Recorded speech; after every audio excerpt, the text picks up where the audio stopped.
안녕하십니까, NG 스튜디오 차우평TV 제이입니다.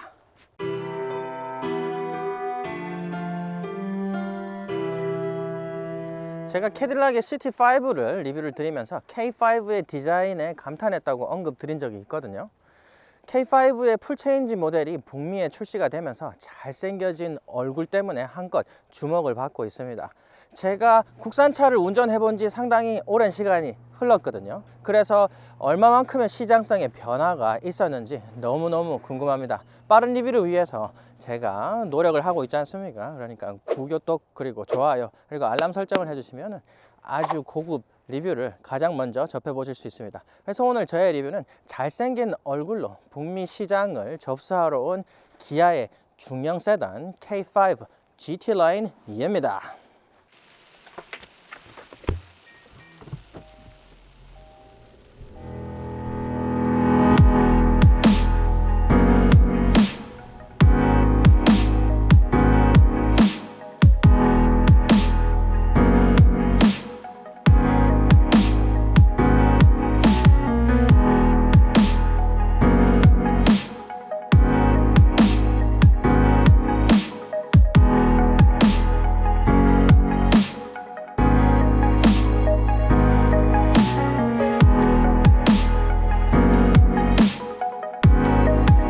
This video is brought to you by Kia.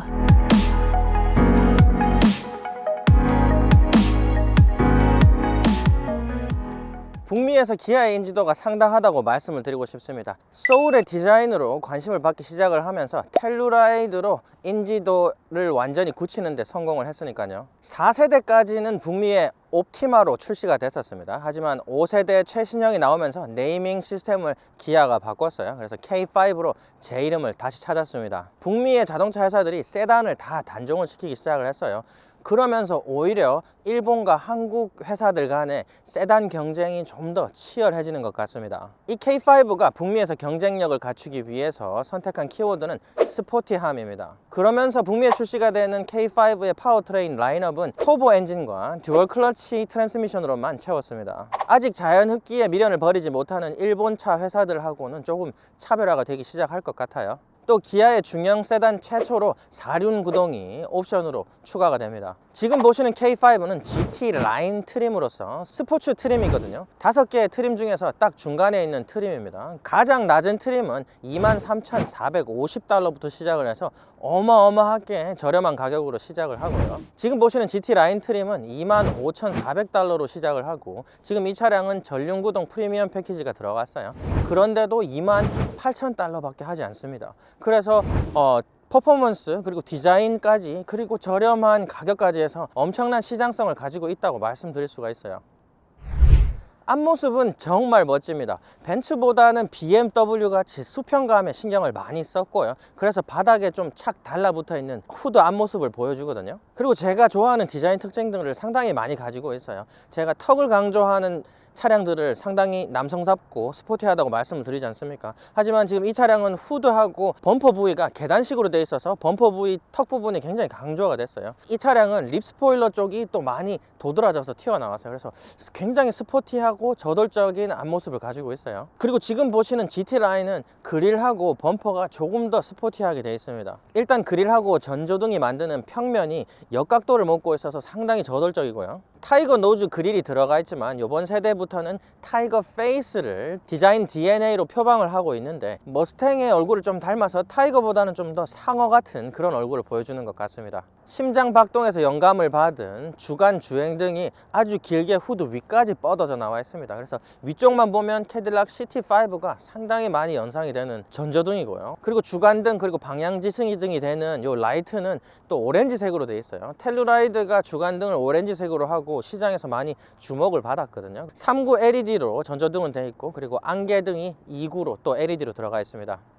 전통 세단의 등떠리를 버리고 완전한 스포트백으로 다시 태어났어요. 제가 쿠페형 차량을 또 엄청 좋아하잖아요. 보통 스포트백이라고 이름을 달고 나오는 독일 차량들도 실패하는 경우가 상당히 많은데, 캐딜락의 CT5라든지 그리고 기아의 K5는 스포트백으로 완전한 성공을 거둔 것 같아요. 휠 팬더 윗부분에 라인이 상당히 예쁘기도 하지만 탑승부보다 바디부가 상당히 많이 도드라져서 나와 있어요. 그래서 어깨가 빵빵한 것 같아서 쿠페형 차량의 이미지를 완성시키는 것 같습니다. 그 위에 안착되어 있는 사이드미러가 상당히 고급스럽게 차량을 만들고 있고요. 하지만 윈도우가 좀 얇고 작아 보여서 조금 답답한 느낌이 없지 않아 있고요. 그리고 윈도우 트림에서부터 시작을 해서 C필러로 훑고 지나가는 크롬 라인이 살짝 아쉽습니다. 크롬 라인의 굵기가 변하면서 C필러를 훑고 지나가기 때문에 필요 이상으로 좀 조잡해 보인다고 말씀드릴 수 있을 것 같아요.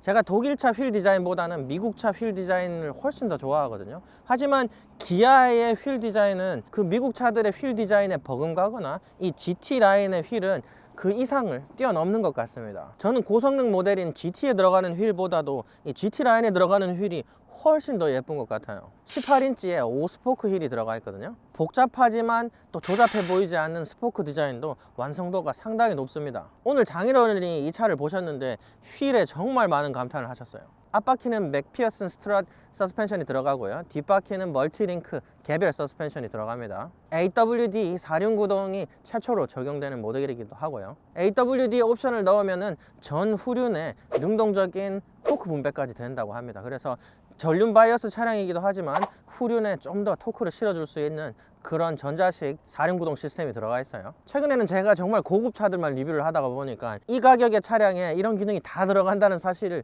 좀 미처 생각을 못했습니다. 디테일 완성도도 엄청납니다. 앞모습만큼이나 복잡한 디자인자들을 많이 구겨 넣었음에도 불구하고 조잡해 보이거나 그리고 전혀 친미감을 잃지도 않았어요. 일자 연결된 후미등이 포지션이라든지 굵기 포션이 정말 나무랄 데 없이 잘 들어가 있고요. 좀 속도감을 나타내기 위해서 일자 주간등을 점선으로 표현을 했는데 오히려 그냥 일자로 했다면 좀 더 나았을 것 같다는 생각이 들고요. GT 라인의 뒷범퍼는 정말 우악스러워 보이는 라인들이 스포티함을 가득 싣고 위치를 했어요. 비록 막혀 있긴 하지만 뒷바퀴 터뷸런스 아울렛을 표현한 부분은 정말 과감하게 멋있게 들어갔고요. 그 안쪽을 까맣게 유광 블랙으로 처리해준 부분도 정말 속도감을 나타내는 것 같아요. 또 이 부분은 정말 기발한 것 같은 게 트렁크 윗부분을 까맣게 마감을 했어요. 그래서 뒷유리가 연장이 된 것 같은 느낌을 줍니다. 그래서 해치백을 가진 스포트백 느낌이 나도록 정말 기발하고 멋있는 것 같아요. 한동안 트렁크 코끝을 굉장히 많이 살려서 스포일러처럼 표현하는 게 유행했었는데 저는 차라리 혼다의 인사이트라든지 아우디의 A7 같이 트렁크 끝을 완전히 죽여주는 게 좀 더 안정감 있는 바디 라인을 만들어 준다고 생각을 하고요. 그렇지만 GT 라인에는 유광 까만색 스포일러가 또 추가로 붙어 있습니다. 또 한 가지 아쉬운 부분은 윈도우 트림에서부터 나오는 이 크롬 테두리가 조금 아쉽습니다. GT 라인에는 가짜 배기구가 예쁘게 잘 들어가 있습니다. 하지만 GT 트림에 들어가는 쿼드 배기구가 정말 절실한 것 같아요. 제가 외관 디자인은 캐딜락의 CT5와 마찬가지로 별로 깔 곳이 없었어요. 트렁크는 정말 미친 것 같습니다. 벤츠의 E클래스나 5시리즈보다 좀 몸매가 작은 중형 세단인데 트렁크 공간은 453리터로 100리터 이상이나 더 큽니다. 그래서 이렇게 열어보면은 육안으로 봐도 어마어마하게 큽니다 정말. 그래서 풀사이즈 여행 가방을 넣어 보겠습니다. 안쪽 공간 마감도 잘 해놔서 물건 모양의 제약도 받지 않고 정말 크네요. 하지만 플로어가 따로 열리지 않는다는 부분, 그런 부분 살짝 아쉽고요. 실내에 들어와 봤거든요. 실내는 디자인 센스가 상당하네요. 제가 BMW나 벤츠를 리뷰를 하면서 아주 만족했던 부분을 많이 담았습니다. 첫 번째로는 연결성인데요. 도어에서부터 대시보드가 굉장히 잘 연결돼 있어요. 그래서 도어 윗부분도요, 대시보드 위쪽하고 잘 연결돼서 이렇게 대시보드 안쪽을 감싸는 느낌이 들고요. 그리고 또 한 가지 제가 정말 좋아하는 부분은 계단식으로 층층이 이렇게 대시보드를 디자인하는 건데요. 지금 대시보드 아래쪽이랑 위쪽이 눈에 띄게 갈라져 있고요. 그리고 재료 같은 부분은 물론 딱딱한 플라스틱이 들어간 부분이 많이 있긴 있어요. 하지만은 힘을 싣고 싶은 부분에는 굉장히 괜찮은 재료를 썼습니다. 대시보드 앞쪽 라인하고 공조 벤트를 이루는 이 무광 크롬 부분도 재료를 상당히 괜찮은 걸 쓴 것처럼 보이고요. 그리고 대시보드를 나누는 그 중앙에 아주 반짝반짝거리는 그을린 크롬 라인이 중간에 들어가 있습니다. 정말 고급스러운 재료가 들어간 것처럼 보이고요. 대시보드 탑 쪽 부분은 물론 딱딱한 플라스틱을 썼지만 거기에 가짜 대조 스티치까지 넣어놨어요. 그래서 멀리서 보면은 언뜻 가죽으로 마감이 되어 있지 않나 그렇게 생각이 될 정도로 디자인이 되어 있습니다. 특히 양쪽 공조 벤트 부분이 무광 크롬으로 마감이 되어 있는데 이 도어하고 연결되는 그 부분이 상당히 복잡하거든요. 근데 거기서 굉장히 예쁘게 디자인이 된 것 같고요. 하지만 살짝 아쉬운 부분이 있다고 한다면은 도어 위쪽에 있는 크롬 라인이 끝까지 가지 않아요. 그래가지고 대시보드랑 연결되는 부분도 보면은 약간 좀 엉성하죠. 코스트 세이빙 때문에 어쩔 수 없는 결정이었는 것 같지만 그래도 디자인적으로 좀 아쉬운 건 사실이고요. 이 차량은 8인치 터치스크린이 들어가 있어요. 10.25인치가 옵션으로 들어갑니다. 그 스크린하고 클러스터를 감싸는 그 부분하고 전부 다 유광 피아노 블랙으로 다 연결을 시켜 놨거든요. 디자인이 잘 돼 있어요. 아쉬운 부분은 제가 옛날 일본차 리뷰를 했을 때도 그렇지만은 저는 스크린이 들어가는 패널에 버튼이나 다이얼이 들어가는 부분을 좀 별로라고 생각을 하거든요. 좀 오래된 TV 느낌이 나서 거의 대부분 터치로 컨트롤할 수밖에 없고요. 스크린까지 팔을 뻗어야 된다면은 터치로 조작을 할 건데 버튼을 양옆에 넣어놔서 조금 촌스럽다. 하지만 공조 컨트롤 부분이라든지 아니면 여기 기어 시프터 있는 쪽은 재료도 많이 아끼지 않았고요. 디자인 상당히 깔끔하게 잘 되어 있습니다. 하이글로스 플라스틱을 많이 써서 은근히 좀 고급스러운 느낌이 많이 들기도 하고요. 기어 시프터는 그립감 좋게 디자인이 잘 되어 있습니다. 기계식으로 디자인이 되어 있는데 저는 기계식으로 기어 시프터를 넣어 놓고 굉장히 높게 디자인하는 회사들이 있어요. 길게 올라와 있으면 좀 보기 싫죠. 그런데 좀 낮게 단아하게 디자인 잘 되어 있는 것 같고요. 클러스터 디자인은 안쪽에 3.8인치 스크린이 들어가 있습니다. 올 컬러 스크린이 들어가서 좀 작다고 생각이 되긴 하는데 그 안에서 표현되는 정보가 상당히 많아요. 거의 대부분의 컨트롤을 했을 때 이 중앙에서 전부 다 정보를 표시를 해줍니다. 그런 부분 상당히 마음에 들고요. 제가 개인적으로 가장 마음에 드는 부분은 이 맵 라이팅 들어가는 부분인데요. 벤츠보다도 훨씬 더 잘 된 것 같아요.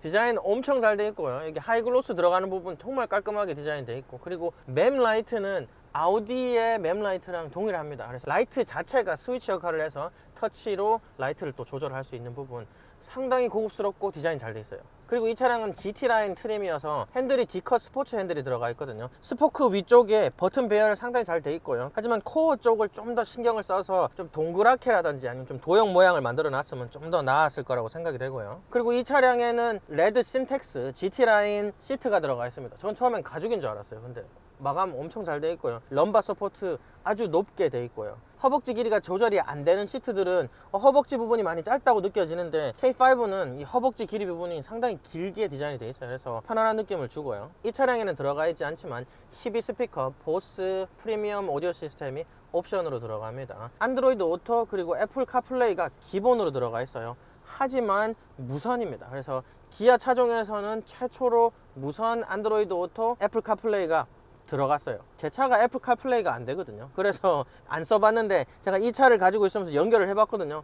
정말 편안합니다. 그리고 이 암레스트 앞쪽에 보면은 무선 충전대가 있어요. 그래서 폰을 꽂을 수 있는 기믹이 들어가 있습니다. 하지만 폰이 많이 크거나 두꺼운 폰이면 안 들어갈까봐 폰을 지탱해주는 구조물이 빠져요. 그래가지고 어떤 폰도 다 넣을 수 있도록 그렇게 배려를 해놨고요. 그리고 USB-C 포트가 2개가 있고 12V 시거잭이 들어가 있습니다. 요즘 가정에서 알렉사를 많이 쓰는 집들이 있어요. 알렉사로 보이스 컨트롤을 해서 집안의 가전제품들을 연결해서 컨트롤하는 집들이 많이 생기고 있습니다. 그래서 기아의 유보 인포테인먼트 시스템이 알렉사하고 연결이 돼요. 그래서 집 안에서 시동을 켜고 공조 시스템을 컨트롤할 수 있는데 집에서 알렉사한테 음성으로 컨트롤할 수 있다는 점. 그리고 제가 고급차에서만 보는 옵션인데 드라이버의 집중도를 또 체크를 합니다. 그래서 운전할 때 운전자가 졸거나 피로함을 느낀다고 생각을 했을 때 차량에서 경고해주는 시스템까지 들어가 있어요.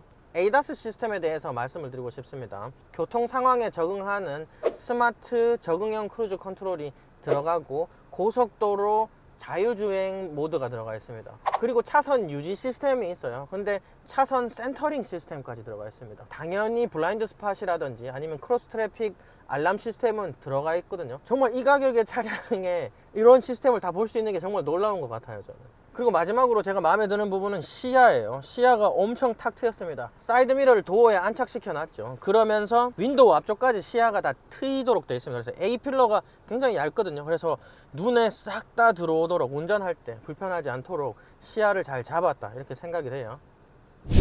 자, 2열에 들어와 봤습니다. 2열이 생각보다 너무 쾌적한데요. 저는 미드 사이즈 세단을 캐딜락 CT5에서 굉장히 많이 실망을 했었어요. 뒷좌석이 굉장히 작았습니다. 그리고 후륜 구동이라 가지고 좌석도 굉장히 많이 올라와서 헤드룸도 많이 부족했었거든요. 큰 파노라마 선루프가 들어가 있는데 헤드룸이 엄청납니다. 물론 180 정도 되는 사람은 살짝 엉덩이를 빼야 되겠지만 제 키가 170인데 꼿꼿이 세워도 머리에 손바닥이 들어갈 정도로 헤드룸이 있는 점 충분하고요. 레그룸도 엄청납니다. 그래서 실내 공간은 엄청 잘 뽑았어요. 지금 E클래스하고 5시리즈하고 비교해도 레그룸하고 헤드룸은 전혀 뒤지지가 않습니다. 하지만 뭐 E클래스하고 비교를 한다면은 무릎이 살짝 올라온다는 점. E클래스 같은 경우는 좌석 높이가 좀 올라와져 있어가지고 무릎이 상당히 편하고 아랫배가 눌리지 않았었어요. 하지만 살짝 올라온다는 점, 그 점을 빼고는 무릎 공간은 엄청난데요. 그리고 좌석도 오히려 앞좌석보다 뒷좌석이 몸이 엄청 쑥 들어가는 게 굉장히 편하네요. 뒷좌석이 이렇게 편한 차량들을 잘 보기 어려운데 상당히 편하고요. 그리고 한 가지 아쉬운 점은 센터 콘솔 뒤쪽에 공조 벤트가 따로 없어서 2열에는 공조 벤트가 아래에서만 나오는 점이 살짝 아쉽고요. 하지만 제가 마칸 터보를 봤었는데 마칸 터보도 옵션을 안 넣으면 뒤에 공조 벤트가 없더라고요. 그래서 깜짝 놀랐거든요. 그리고 USB-C 포트가 2개가 들어가 있습니다. 그래서 충전 포트도 충분하네요. 그리고 암레스트를 보도록 할게요. 암레스트 이거 뭐 어떻게 꺼내노? 암레스트 디자인 상당히 튼튼하게 잘 돼 있고요. 뭐 근데 코펄도 기믹이라든지 아니면은 추가적인 수납 공간이 없습니다. 한 가지 또 아쉬운 점이 이 암레스트를 꺼내는데 손잡이가 없네요. 그래서 손을 이렇게 넣고 꺼내야 되네요, 이거. 그리고 좌석은 40, 60으로 나눠져 있습니다. 공간적으로 또 한 가지 언급드리고 싶은 부분은 양쪽 공간이 상당하네요. 그래서 팔을 이렇게 움직이는데 닿긴 닿아요. 그런데 공간이 상당히 많이 나온다. 기아차가 공간을 상당히 잘 만들어내네요. 갓 북미에 출시된 중형 스포츠 세단인 기아의 K5 외관하고 인테리어를 봤었는데요. 외관은 정말 저는 나무랄 곳이 없었습니다. 이제 정말 기아가 디자인의 기아라는 칭호를 받기에 충분한 것 같다고 생각을 했고요. 물론 차량 가격이 어마어마하게 저렴합니다, 북미에서는. 그래서 인테리어에서 조금 더 제가 희망했었던 부분은 제가 불만으로 가질 수 없는 것 같고요. 또 10.25인치 옵션을 넣으면 상당히 많은 업그레이드를 보여줄 거라고 생각을 하고요. 그래서 가족한테 한 대 꼭 선물해주고 싶은 그런 차량이 아니었나 그렇게 생각을 합니다. 2부에서는 스펙하고 시승기를 나갈 예정이니까 꼭 시청해 주시고요. 구독, 좋아요 잊지 말아주세요. 감사합니다. 안녕.